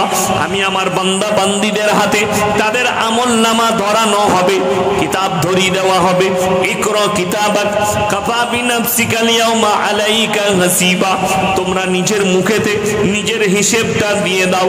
আপনি নিজের মুখে পড়ে শোনাবেন কোন জায়গায় পাপ করেছেন, কত মিনিটে কত সেকেন্ডে, জায়গা স্থান সময় কাল পাত্র সব লেখা থাকবে। যদি বলেন এগুলো নোট করলো কে, কোরআনে অপর জায়গায় আছে কিরামান কাতিবিনা ইয়ালামুনা মা তাফালুন। আমি প্রত্যেকটা নারী পুরুষের কাছে দুজন করে ফেরেশতা নিযুক্ত করেছি, একটা ডান দিকে একটা বাঁ দিকে। কাতিব মানে হচ্ছে যারা টাইপ করে করে লেখে, তাদেরকে আরবিতে কাতিব বলা হয়। কাতিব হচ্ছে তারা যারা তোমাদের গুনাহগুলো টাইপ করে করে লিখে রাখবে, ভালো মন্দ জিনিসগুলো। এই আমলনামা তোমাদের হাতেতে দেওয়া হবে, নিজের মুখে তোমরা নিজেরা পড়ে শোনাও। আর এক শ্রেণীর জাহান্নামী, তাদের জবানগুলো সিলাই করা হবে। কোরআন সূরা ইয়াসিন, আল ইয়াউমা নাখতিমু আলা আফওয়াহিহিম ওয়া তুকাল্লিমুনা আইদিহিম ওয়া তাশহাদু আরজুলুহুম বিমা কানু ইয়াকসিবুন। আমি কিয়ামতের দিনে তাদের জবানগুলো সিলাই করে দেব, তাদের হাত কথা বলবে, তাদের অঙ্গ প্রত্যঙ্গ দিকে আমি কথা বলার যোগ্যতা দান করব। চোখ কথা বলবে, ঠোঁট কথা বলবে, কান কথা বলবে, আমি এদিকে কথা বলার যোগ্যতা দেব। সেদিনে তাদের মুখ থেকে কোনো কিচ্ছু শোনা হবে না, এরা কথা বলার যোগ্যতা পাবে। আর এরাই সাক্ষী দেবে তুমি কত রকমের পাপ করেছো। আমার মুসলমান ভাই, আজ থেকে নিয়ত করুন জীবনে আর কোন রকমের পাপ করব না ইনশাআল্লাহ। কেউ দেখুক আর না দেখুক, আল্লাহ বলছেন আমি দেখছি, আমার দুজন ফেরেশতা লিখছে, অল্টারনেট লেগে যাচ্ছে, অল টাইম। আপনি জলসায় এসে বসেছেন, আপনার কাছে আছে দুজন ফেরেশতা বসে আছে। আপনি রাস্তাঘাটে যেখানে যাবেন সব জায়গায় থাকবে। আপনি বলবেন পায়খানায় যাব, হ্যাঁ, আপনি পায়খানাতে গেলেও পায়খানায় গিয়ে আপনি কি হরকত করছেন সেটাও লেখা হবে। আমার মুসলমান ভাই খুব সাবধান। আপনি মনে করেন পৃথিবীর একটা লোক বার করে দেন যে 500 বছর কেউ বেঁচে আছে। মানুষ এসছে, মারা গেছে, চলে গেছে। হায়াত, 1000 বছর হায়াত দিয়েছিলেন নূহ নবীকে, সেই নূহ নবীও চলে গেছে। পৃথিবীর বড় বড় মনীষীরা চলে গেলেন। কুল্লু নাফসিন যায়িকাতুল মাউত, এই আয়াতের উপরে বিশ্বাস আনতে হবে আপনাকে যে জান প্রাণ নিয়ে যারা এসছে মৃত্যুর স্বাদ একদিন গ্রহণ করতেই হবে। সকাল বিকাল সন্ধ্যা, কাল পরশু মায়ের পেটে হোক, মায়ের পেট থেকে বেরিয়ে হোক, আল্লাহর কুদরত। আমার একটা বয়ান শুনবেন, বয়ানে আছে, আমাকে দেখাচ্ছিল বাবুরা যে একটা গায়ের বাচ্চা হয়েছে এই এলাকায়। কোথায়? চোখ আছে, এক চোখ, একটা চোখ আছে গায়ের বাচ্চাটা, এটা দেখাচ্ছিল। দাজ্জালের কটা চোখ হবে? একটা চোখ। আমি দেখলাম একবারই দাজ্জালের চোখের মতনই লাগছে। দেখুন, ডাক্তারে পরীক্ষা করুক আর নাই করুক, কোরআনের একটা কথা বিশ্বাস রাখবেন, সেটা হচ্ছে ইন্নাল্লাহা ইনদাহু ইলমুস সাআ। কিয়ামত কবে হবে আমি আল্লাহ ছাড়া পৃথিবীর কেউ জানে না। ওয়া ইউনাজ্জিলুল গায়থা ওয়া ইয়ালামু মা ফিল আরহাম। মায়ের গর্ভে বেটা আছে না বিটি বিকলাঙ্গ না কালো, খুড়া আছে না ভালো আছে, চোখ আছে না নাই, অন্ধ না বধির, এটাও আমি আল্লাহ ছাড়া পৃথিবীর কেউ জানে না। পাঁচটা জিনিসকে আল্লাহ পৃথিবীর মানুষের কাছ থেকে গোপন করেছেন। এক নম্বর, কিয়ামত কবে হবে। দুই নম্বর, মায়ের গর্ভে কি আছে আমি আল্লাহ ছাড়া পৃথিবীর কেউ জানে না। ওয়ামা তাদরি নাফসুম মাদা তাকসিবু গাদা ওয়ামা তাদরি নাফসুম বিআই আরদিন তামুত। কার কোথায় কতটা রুজি মেপেছি, কার কোথায় মৃত্যু লেখা আছে, আর কোথায় কত মিলিমিটার বৃষ্টি বর্ষণ হবে, এই পাঁচটা জিনিস আমি আল্লাহ দুনিয়ার বুকে গোপন করেছি। আমি আল্লাহ ছাড়া পৃথিবীর কেউ জানে না। আপনারা যারা মনে করেন না যে টাকা থাকলে সব হয়, আল্লাহর কসম করে বলছি, টাকা থাকলে কুদরতি বালা আটকানো যায় না, আল্লাহর গজব আটকানো যায় না। সেটা পৃথিবীর মানুষ দেখলো। বর্তমানে পৃথিবী যাকে সব থেকে উন্নতভাবে দুবাই, তারা একদম নির্বিকারে দাঁড়িয়ে আছে।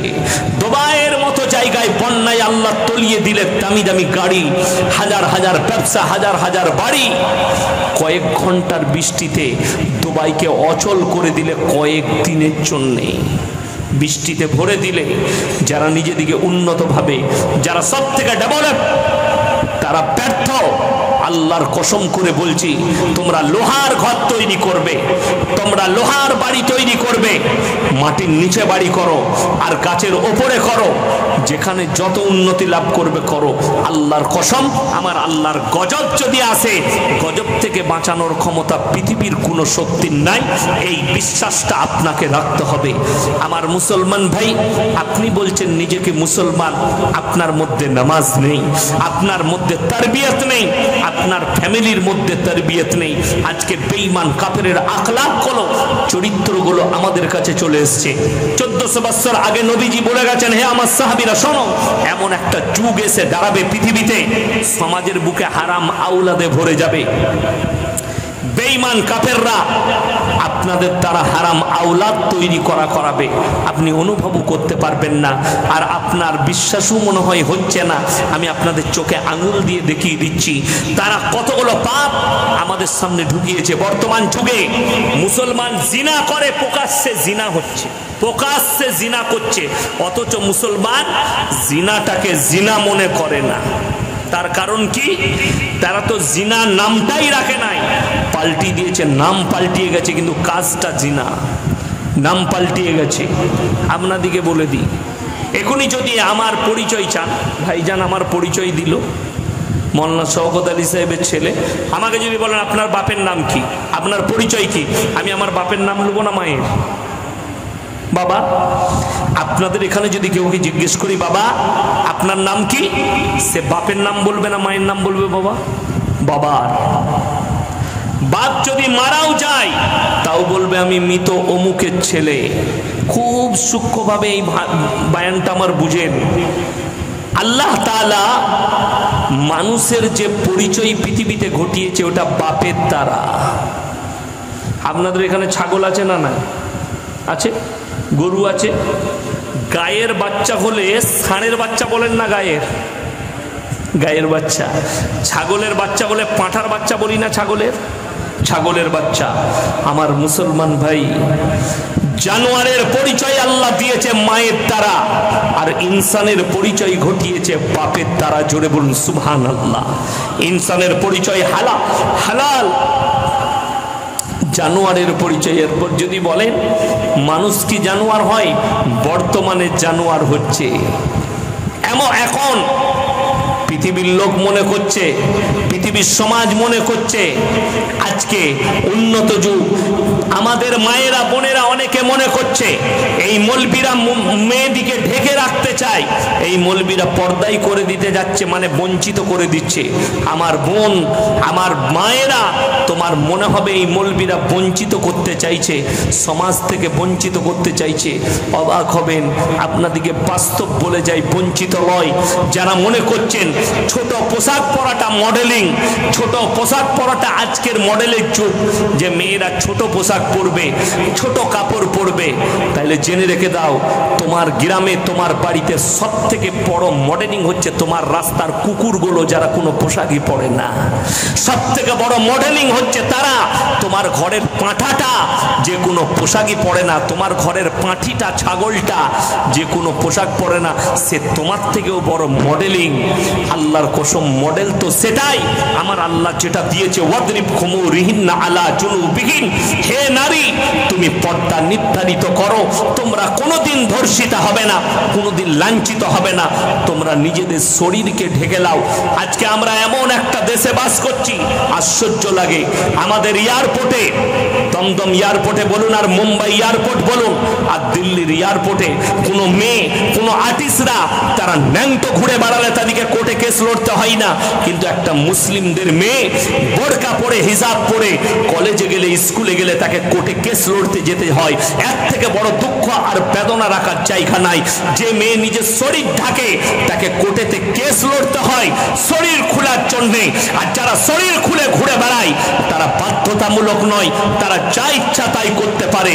আমি কোর্টের জজ থেকে অনুরোধ করছি, আপনারা কাজ সাপোর্টার নারীর পক্ষে না নারীর বিপক্ষে? এ মুসলিম সমাজ যারা বলছে বোরকা পরতে পাবে না, তারা তোমার মা বোনকে ন্যাংটো ঘোরাতে চাইছে। যারা বলছে তোমার মা বোনকে পর্দা রাখতে পাবে না, তারা তোমার মা বোনের শরীরকে পছন্দ করে, তোমার মা বোনের আখলাক নয়। তা না হলে বলো একটা মেয়ে বোরকা পরে গিয়ে স্কুলে কেন পড়তে পারবে না?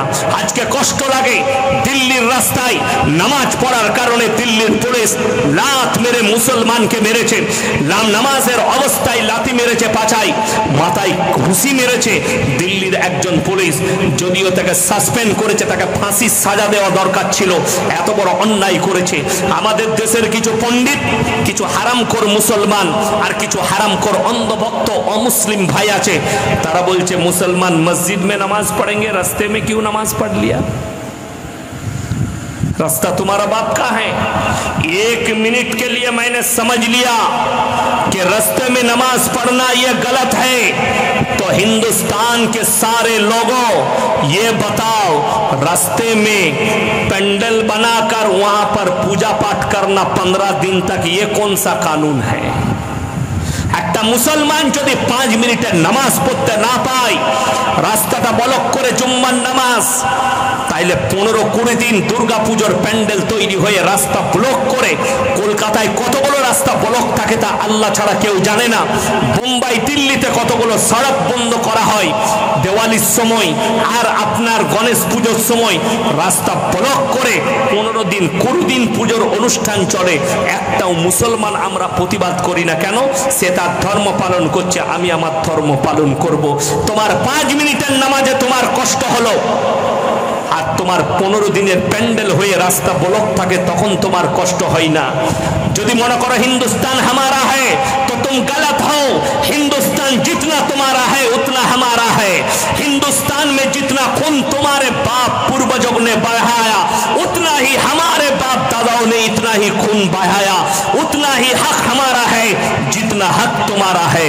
अगर हक जताना चाहते हो तो चलो पाकिस्तान के बॉर्डर पर, तुम पीछे हटते हो कि हम पीछे हटते हैं, इंशाल्लाह दिखा जाएगा। हम हमारे हिंदुस्तान को पाकिस्तान के ऊपर गोली चलाकर हमारा देश का हिफाजत करना ये हमारा फर्ज है। लेकिन तुम तो अंधभक्त हो, तुम समझोगे नहीं। आज मुसलमान को गद्दार कहा जाता है, आज मुसलमान को हिंदुस्तान के गद्दार कहा जाता है। और हमारे देश के कुछ लोग हैं कि एक मर्तबा हम लोग जीत गए तो मुसलमान को भगा देंगे। ये तुम्हारा बाप का देश है, भगाओगे? আমাদিকে তারাবার স্বপ্ন যারা দেখছেন তাদেরকে বলবো, ওই স্বপ্নটা তোমাদের ভেঙে যাবে, স্বপ্ন ভাঙবে। যারা মনে করছেন মুসলমানকে ভাগা দাও, বোলপুরের ভাষণে একজন গাদ্দার ভাষণ দিয়েছে কিছুদিন আগে, গাদ্দার ভাষণ দিয়েছে, যদি একবার জিততে পারি যোগীর মতো মুসলমান দিকে পিঠের চামড়াটা তুলে দেব। बड़ो कष्ट लगे। जोगी बाबा कह रहे हैं हम इंसाफ करते हैं, अगर तुम्हारा इंसाफ ये है तो 1200 मुसलमान के घर को तोड़ दिया गया डोजर से, जबकि देखा गया कि एक हिंदू का घर आया तो तुम्हारा डोजर वहीं से घूम गया। আপনারা ঘটনা শুনেছেন নাকি জানি না, রাম মন্দির উদ্বোধনের আগে আমাদের একজন দেশের মুখ্যমন্ত্রী, তিনি হচ্ছেন যোগী আদিত্যনাথ, তিনাকে হুমকি দেওয়া হয়েছিল মার্ডারের। শুনেছেন না? শুনে মার্ডারের হুমকি। যখন ছেলেগুলো ধরা পড়লো, তাদের নাম সব মুসলমান নাম, ধরে নিয়েছে লকআপ, ডজার চলে গেল, বাবার ডজার, ঘর ভাঙা হবে। গিয়ে দেখছে দোনো লড়কা মুসলমান নেই, দোনো হিন্দু হ্যায়। ডজারটা ঘুরে চলে এলো, আর ঘর ভাঙেনি, কেসকে দাবিয়ে দিলে। सुन लो, हिंदुस्तान के जितने मीडिया वाले हो, तुम लोग बिका हुआ हो, ये पता चल गया पूरा हिंदुस्तान वासियों को कि हिंदुस्तान के जितने मीडिया है सारे मीडिया वाला बिका हुआ है। अगर दम है तो हमारे जैसे मौलवियों के साथ एक मर्तबा बैठ कर देखो, हम तुमको बता देंगे। रूबी का लियाकत अंजना अमकशब और जितने भी ऐरा गोयरा है, एक मर्तबा हमारे जैसे मौलवियों के साथ बैठो, इंशाल्लाह हम बता देंगे, तुमको छट्टी का दूध याद दिला देंगे। मुसलमान कैसे होते हैं और ईमान किसको कहते हैं हम तुम्हें समझाएंगे। ये लोग कह रहे हैं ये सेकुलर देश है, और हमारे देश के আমাদের দেশের কিছু লোক বলছে এই মুসলমানরা হচ্ছে গাদ্দার মুসলমান। আমাদের মতো মৌলবীর লেগে বলছে কেন? এরা মুসলমানকে বলে নামাজ পড়ো, এরা মুসলমানকে বলে পূজা পাঠ করা যাবে না, এরা মুসলমানকে বলে আল্লাহ ছাড়া কেউ কি। আজকে আমি আবার বলে যাচ্ছি, আল্লাহর কসম করে বলে যাচ্ছি, কেউ যদি আল্লাহ ব্যতীত অপরকে স্বীকার করে নেয়, আর যারা দুদিকে পা রেখেছেন যে আমি মন্দিরেও যাব আর মসজিদেও আসবো, আমি ঠাকুরের উপাসনাতেও যাব আর আল্লাহর ডাকেতেও জলসাতেও এসে বসবো আর মসজিদেও যাব, তারা কোরআন শোনো। আল্লাহ কোরআনে বলেছেন লা ইলাহা উলাই ওয়া লা ইলাহা উলা, তোমরা দুটো নৌকায় পা দিবে না, একটা নৌকায় পা রাখো। যারা দুটো নৌকায় পা দেয় তারা বিপদগামী। একটা নৌকায় আল্লাহ ব্যতীত ভালো মন্দের মালিক কেউ নেই।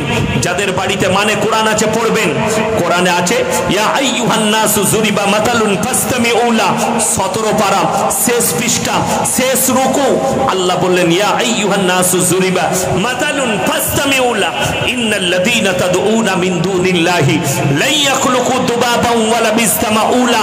হে আমার নবী বলে দাও, আল্লাহ ব্যতীত তোমরা যাদেরকে ভালো মন্দের মালিক মনে করেছো, যাদের কাছে ভালো মন্দ চাইছো, তাদেরকে জিজ্ঞেস করো, তারা একটা মাছি পর্যন্ত সৃষ্টি করতে পারে না। মাছি সৃষ্টি তো দূরের কথা, মাছি যদি তাদের কাছ থেকে কোনো জিনিস ছিনিয়ে নিয়ে যায়, সেটা উদ্ধার করার মতো ক্ষমতা নেই। একমাত্র শক্তিশালী খোদা হচ্ছেন আল্লাহ রব। সকলে জোরে বলুন সুবহানাল্লাহ। একমাত্র গোটা পৃথিবীর শক্তি যার হাতে, তিনি হচ্ছেন একমাত্র আমাদের রব, আমাদের আল্লাহ। তাছাড়া পৃথিবীর শক্তিশালী রব কেউ নেই। তার একটা মাছি সৃষ্টি তো দূরের কথা, মাছি ছিনিয়ে নিয়ে গেলে উদ্ধার করার মতো ক্ষমতা নেই। তারা হচ্ছে শক্তিহীন, আর আমার আল্লাহ হচ্ছেন শক্তিশালী। গোটা পৃথিবীর পাওয়ার অফ বটনিটা আল্লাহর হাতে। অনেকজন দেখলাম ফেসবুকে কমেন্ট করেছে আমাকে, কিসে যে গাজায় ফিলিস্তিনে এত শিশু মারা যাচ্ছে, তো তোমার আল্লাহ বাঁচাতে পারেনি কেন? নাউজুবিল্লাহ বলেন। যে বাচ্চাগুলো মারা যাচ্ছে তারা জান্নাতের বাগিচায় আছে। মানুষ একদিন মারা যাবে না, যাবে না? কথা বলেন। সবাই মারা যাবে, কেউ মায়ের পেটে, কেউ বেরিয়ে, সবাই মারা যাবে। যে বাচ্চাগুলো গোলা বারুদে মারা গেছে, ফিলিস্তিনে অনাহারে মারা গেছে, গাজায় যারা অনাহারে মারা গেছে 35,000 শিশু, তারা জান্নাতের বাগিচায় আছে। যে নিরীহ মুসলমানরা মারা গেছে ইসলামের জন্য যদি প্রাণ দিয়ে থাকে, তারা শহীদের মর্তবা পাবে। আমার মুসলমান ভাই, আজকে আপনাদেরকে বলে যাচ্ছি, যদি মনে হয় যে দিনের খাতিরে আপনার মৃত্যু এলো, একটা আয়াত কোরআনের মনে রেখে দেন। আল্লাহ কোরআনে বলেছেন ইন্না আউলিয়া আল্লাহি লা খাউফুন আলাইহিম ওয়া লা হুম ইয়াহজানুন। হে আমার নবী বলে দাও পৃথিবীর মানুষকে, যারা আমার বন্ধু হবে তাদের দুনিয়া এবং আখিরাত কোনো জায়গাতেই কোনো রকমের কোনো ভয় নেই। জোরে বলুন সুবহানাল্লাহ। পানিটা কোনো ভয় নেই। ওই জন্য জন্য আপনাদিকে অনুরোধ করে যাব আমার ভাই, আল্লাহকে ছাড়া কেউ কি ভয় খাবেন না? জোরে বলুন ইনশাআল্লাহ।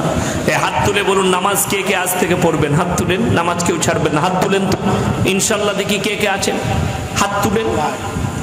বিসমিল্লাহ।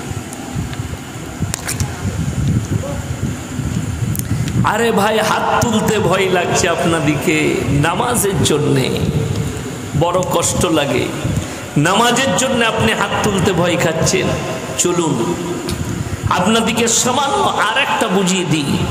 নামাজ যারা মনে করছেন হাত তুলব না, নামাজ পড়ে কি হবে, তারা শুনেলেন যারা পাপেতে ডুবে আছেন, যারা পাপ করছেন, যাদের দ্বারা গুনাহ হচ্ছে, তাদেরকে আমি বলে যাচ্ছি আজ ফজর থেকে আর নামাজ ছাড়বেন না। কোরআনে আছে ইন্না সলাতা তানহা আনিল ফাহশাই ওয়াল মুনকার।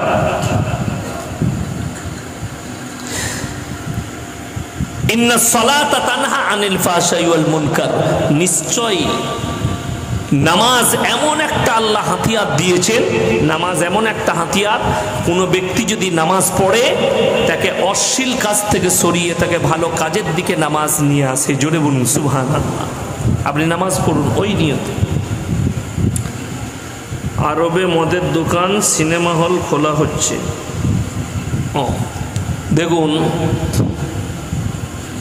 যারা প্রকৃত নবীজির জামানার লোক এবং সেই বংশধরের লোক, আল্লাহ নবীর হাদিসে আছে যে আমার বংশ যারা থাকবে, সাহাবীর বংশ যারা থাকবে, তাদের প্রতি তোমরা খারাপ ধারণা নিয়ে এসো না, তারা কিয়ামত পর্যন্ত পদভ্রষ্ট হবে না। আমাদের দেশের অনেক লোক জানে না, সালমান প্রিন্স যে আছে এখন বর্তমানে বাদশাহ, সে কিন্তু আসলেই আরবিয়ান নয়, তারা অন্য দেশ থেকে উঠে এসে তারা রাজত্ব কায়েম করেছে, তারা পেয়েছে। আসলেই এরা কিন্তু আরবিয়ান নয় এবং নবীর কোনো বংশদূত নয়, এরা অন্য দেশের মানুষ, রাজত্ব পেয়েছে। মদের দোকান খোলা হয়েছে, কিয়ামতের আলামত। ৭৪টা হল উদ্বোধন করা হয়েছে, যেখানে বলিউড হলিউডের সিনেমা হবে, যেখানে নবীজি খুদ শুয়ে আছেন মক্কা মদিনায়, সেরকম দেশে ৭৪টা হল চালু হয়েছে। এরপর আপনি কি বলবেন? এরপরে কি বলবেন? আপনাকে খালি অপেক্ষা করতে হবে, কিয়ামতের আলামতগুলো আসতে শুরু হয়ে গেছে। আমি যেটা বলছিলাম না যে মানুষ আর জানোয়ারের পার্থক্য আপনি বুঝতে পারবেন না। হ্যাঁ, হারাম আওলাদগুলো ওইভাবে আসবে। কিভাবে? বেঈমান ইহুদিরা আপনাকে কি পরব দিয়েছে শুনেলেন? ভ্যালেন্টাইন ডে নাম দিয়েছে, ভ্যালেন্টাইন ডে আসলেই কিন্তু ওটা জিনা করার দিন। নাম দিয়েছে চকলেট ডে, আসলেই ওইটা কিন্তু জিনা করার দিন। নাম দিয়েছে রোজ ডে, আসলেই কিন্তু ওটা জিনা করার দিন। নাম দিয়েছে আপনার কিস ডে, আসলেই ওটা জিনা করার দিন। আর কোরআনে আছে ওয়ালা তাকরাবুজ জিনা ইন্নাহু কানা ফাহিশা ওয়া সাআ সাবিলা।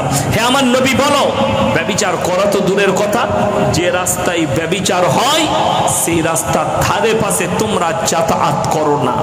আজকে যারা মনে করছেন কলকাতার সোনাগাছি পতিতালয়, বর্তমানে পতিতালয় আছে, আসানসোলে পতিতালয় আছে, আমার ভাই এই পতিতালয়ের থেকেও ডেঞ্জার পতিতালয় তৈরি হয়েছে, যেগুলো পার্ক আছে। বর্তমানে পার্কগুলো তার থেকেও ডেঞ্জার জিনার আড্ডাখানা। আর নবীজি সাল্লাল্লাহু আলাইহি সাল্লামের হাদিস, এমন একটা যুগ আসবে কিয়ামতের পূর্বে, রাস্তাঘাটে নারী পুরুষ কুকুরের মতো জিনা করতে লাগবে, তখন জানবে কিয়ামত কাছে চলে এসেছে। আজকে এরা লজ্জাহীন হয়ে গেছে। আপনার আমার যুবক যুবতীরা এরা রাস্তাঘাটে কুকুরের মতো জিনা করছে, রেল স্টেশনে জিনা করছে, রাস্তার ধারে দাঁড়িয়ে জিনা করছে। এগুলো কিয়ামতের আলামত। এরা নাম দিয়েছে রিলেশনশিপ, এরা নাম দিয়েছে গার্লফ্রেন্ড আর বয়ফ্রেন্ড। বাংলাদেশের এক ভণ্ড হুজুর, নকল করা বক্তা, বয়ান করছে ঈদেতে তুমি তোমার গার্লফ্রেন্ডকে গিফট দিতে পারো, জায়েজ আছে। তুমি তোমার বয়ফ্রেন্ডকে গিফট দিতে পারো, জায়েজ আছে। এই রকম বক্তারাই হবে জাহান্নামের খোরাক। হাদিসে আছে, নবীজি বলেছেন এক শ্রেণীর হুজুররা সব থেকে প্রথমে জাহান্নামে প্রবেশ করবে, যারা মানুষকে গুমরাহির দিকে আর জাহান্নামের পথে ঢেলে দিবে। শুনেলেন হে আমার যুবক যুবতীরা, ইসলামী শরীয়তে গার্লফ্রেন্ড আর বয়ফ্রেন্ড শব্দটাই হারাম শব্দ।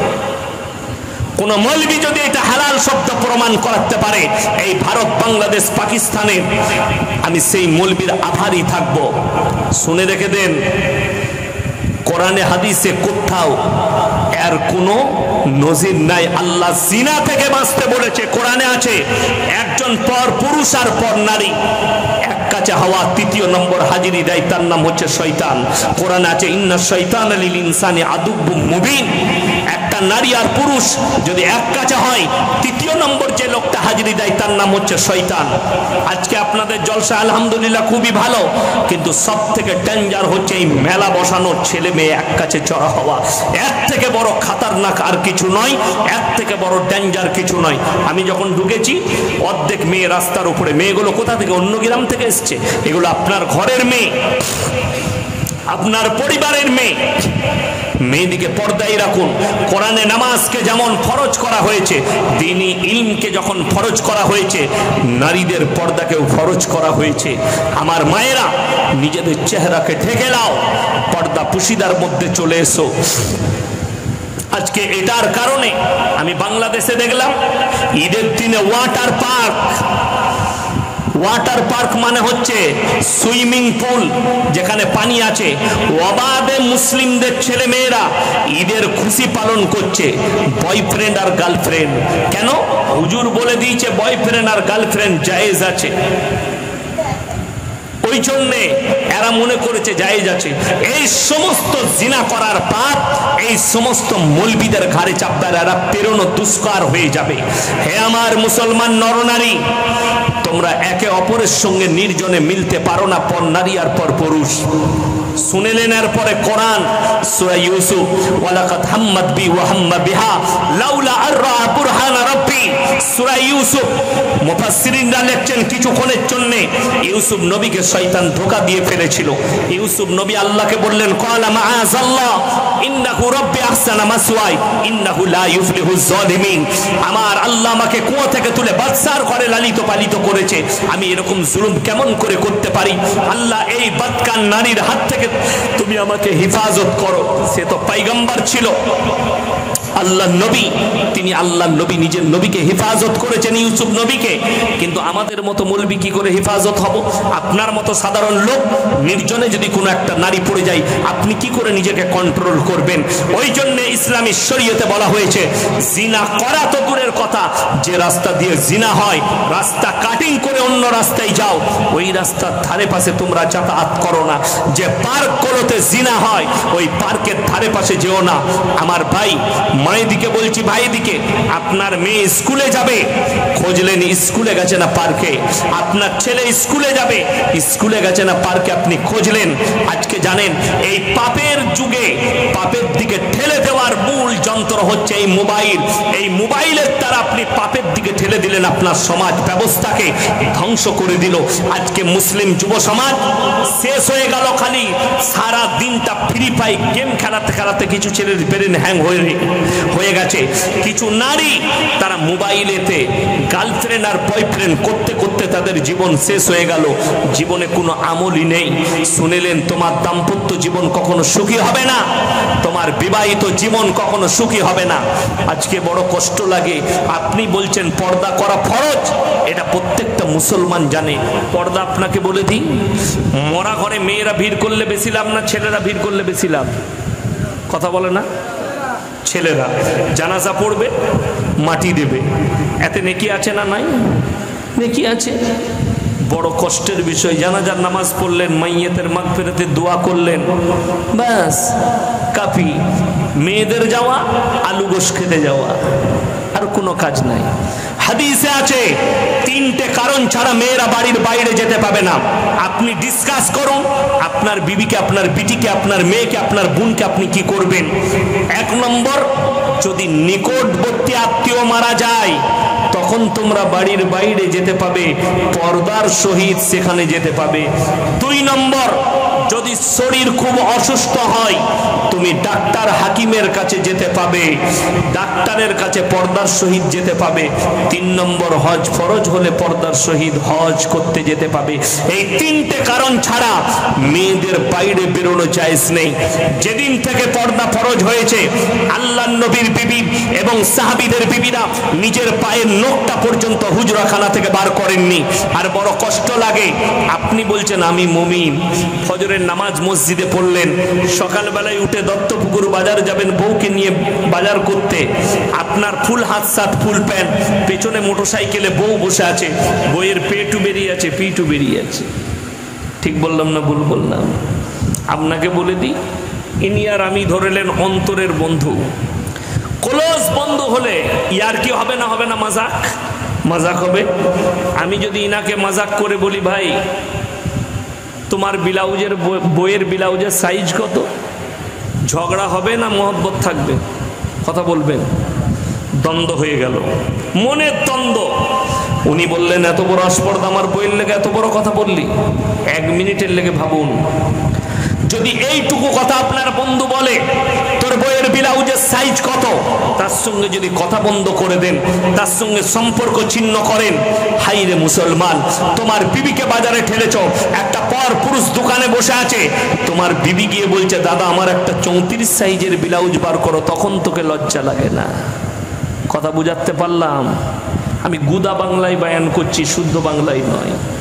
যে তোমার বন্ধু বললে তোমার গায়ে লাগে, অথচ তোমার বউকে বাজারে ঠেলে দিয়েছো, একটা পর পুরুষ বসে আছে, তোমার বিবি গিয়ে বলছে আমার 34 সাইজের ব্লাউজ বার করো, তখন তোমাকে লজ্জা লাগে না?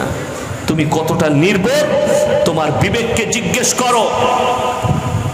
আজকে ওটাই আমাদের দুঃখ। 3 ঘন্টা চায়ের দোকানে হারাম করে আড্ডা মারে, 3 ঘন্টা আড্ডা মারছে, কিন্তু বউ যদি বলে আমার এটা প্রয়োজন, বলে দোকানে গিয়ে কিনেলে, বউকে বাজারে ঠেলে দিল।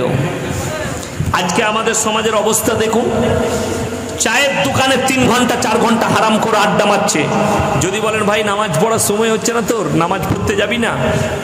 সময়ে খুব অভাব, কাজ আছে, কিন্তু হারাম করে চায়ের দোকানে 3 ঘন্টা আড্ডা মারছে। ঠিক বললাম না ভুল বললাম?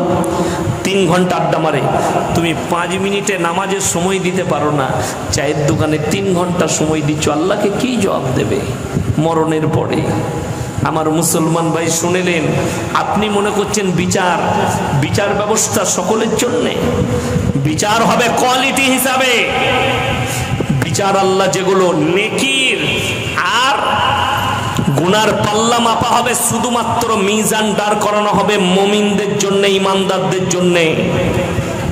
আর যারা বেঈমান কাফের মুশরিক হবে তাদের কোনো হিসেবই নাই, ফি নারি জাহান্নাম, তাদের জন্য একটাই রাস্তা জাহান্নাম। কারা? মুশরিকরা, বেঈমান কাফেররা, তাদের জন্য একটাই রাস্তা হবে জাহান্নাম, তাদের কোনো হিসাব নাই। অনেকের প্রশ্ন হবে, অনেক অমুসলিম ভাই তারা তো ভালো কাজ করে, শুনেলেন কেউ যদি বেঈমান হয়, কাফের হয়, মুশরিক হয়, অথচ সে যদি মানুষের উপকার করে তার বদলা আল্লাহ দুনিয়াতেই তাদেরকে দিয়ে দেয়, কিয়ামতের দিনে আর কিছুই থাকবে না। ওই জন্য আমি অনুরোধ করে যাব, নামাজ সবাই পড়বেন, নামাজ কেউ ছাড়বেন না। নামাজ আল্লাহ ফরজ করেছেন, হালাল পথে চলুন, হকের উপরে চলুন। মায়েদিকে অনুরোধ করব, পর্দা পুশিদায় আসো, নিজেদিকে পরিবর্তন করো, পাপের জগৎ থেকে সরিয়ে নিয়ে এসো। তোমরা পরকিয়া থেকে নিজেকে সরিয়ে নাও, জিনা থেকে সরিয়ে নাও, নিজের চেহারাকে পরপুরুষের কাছ থেকে ঢেকে নাও। ওদের খুমুরিহীন না আলা জুনুবিহীন, তোমরা নিজেকে ঢেকে নাও, পর্দা পুশিদার মধ্যে এসো। তোমরা কোনোদিন লাঞ্ছিত হবে না, তোমরা কোনোদিন ধর্ষিতা হবে না, তোমরা কোনোদিন বেজ্জতি হবে না। যারা তোমাদিকে মডেলিং শিখাচ্ছে তারা তোমার শরীরকে ভালোবাসে, তারা তোমার রূপকে ভালোবাসে, তারা তোমার অঙ্গকে ভালোবাসে। আমরা মৌলবীরা অনুরোধ করে যাচ্ছি, হে আমার মা বোন, তোমরা নিজেদের শরীরকে ঢেকে নাও, নিজেদের ইজ্জতকে ঢেকে নাও। আল্লাহ কিয়ামতের দিনে তোমার ইজ্জতকে বাড়িয়ে দেবে। তুমি আজকে দুনিয়াতে নিজেকে গোপন করবে, আল্লাহ কিয়ামতের দিনে তোমার যে জান্নাতটা দিবে সেই সৌন্দর্যতা দেখে তুমি অবাক হবে কিয়ামতের দিনে। আমার মুসলমান ভাই, ওই জন্য সকলকে অনুরোধ করব, আর আল্লাহ যেদিকে মাল দিয়েছে আল্লাহর রাস্তায় খরচ করুন। তিনজন যদি তোমাদের কাছে হাত পাতে, জীবনে তোমরা তাদের হাতকে ফিরিও না। তিনটে ব্যক্তি কোরআনে আছে, ওয়া আতিদাল কুরবা হাক্কাহু ওয়াল মিসকিন ওয়া ইবনাস সাবিলি ওয়া লা তুবাদদির তাবদীরা। এক নম্বর, তোমার কাছের গরিব যদি তোমার কাছে হাত পাতে, তার হাতকে তুমি কোনোদিন ফিরিও না। এক নম্বর কাছের গরিব। দুই নম্বর, এতিম আর মিসকিন যদি তোমার কাছে হাত পাতে, তার হাতকে ফিরিও না। আর তিন নম্বর, মুসাফির যদি হাত পাতে, তার হাতকে তোমরা ফিরিও না। কেউ যদি 1 টাকা দান করতে পারে, মনে মনে একটা কথা ভাববেন, আল্লাহ আমাকে তুমি হাত পাতনেওয়ালা বানাওনি, আমাকে দেনেওয়ালা বানিয়েছো। আমি দিতে পারছি, 1 টাকা দান করতে পারছি, আমাকে কারো কাছে হাত পাতাওনি। এইটা মনে মনে ভাববে। আজকের মজমায় সব থেকে বড় মুসাফিরকে আমি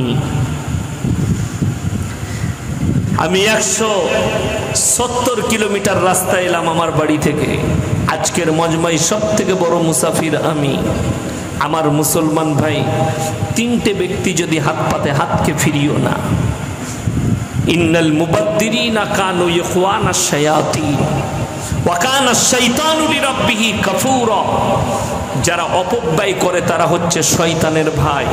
আপনার হালাল টাকা আপনি মদেতে, গাঁজাতে, লটারিতে, আপনার জুয়াতে, গান বাজনায়, ইসলাম বিরোধী কাজে যদি খরচ করেন, আপনি কিয়ামতের দিনে ফেরে পড়ে যাবেন। দুনিয়াতে আল্লাহ